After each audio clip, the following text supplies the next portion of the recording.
અંકલેશ્વર પંથકમાં ગત ગુરુવાર સાંજના સમયે ફૂંકાયેલા ભારે પવન અને મિની વાવાઝોડાને કારણે ચીકુવાડીઓમાં વિનાશના દ્રશ્યો સામે આવ્યા છે। ખાસ કરીને ચીકુવાડી ધરાવતા ખેડૂતોને ભારે નુકસાન પહોંચ્યું છે। ચીકુના ઝાડ પરથી ટપોટપ ચીકુ ખરી પડતા પાક જમીનદોસ્ત થઈ ગયો છે।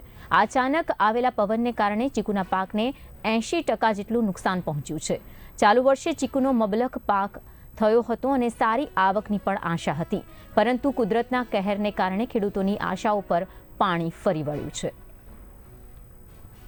હું વસંતભાઈ કાંતિભાઈ પરમાર, જૂના દીવા અમારા 35 થી 40 ચીકુના જે ઝાડ આવેલા છે એ મિની વાવાઝોડું આવવાથી અમારા જે ચીકુ પર જે ચીકુ હતા મોટી સાઇઝના એ બધા જ નીચે પડી ગયા છે, ફાટી ગયા છે, જે અત્યારે બહુ મોટું નુકસાન થયું છે અને માર્કેટમાં એનો ભાવ કંઈ પણ આવે નહીં ને આ વર્ષે અમને આશા હતી કે મોટા ચીકુ છે ને સારો ભાવ આવશે, પણ આ જે વાવાઝોડું આવ્યું છે એનાથી અમને ઘણું નુકસાન થયું છે અને વધારે પડતું માર્કેટમાં બી માલ ખરાબ થઈ ગયો છે, તે વેચાય એવો નથી।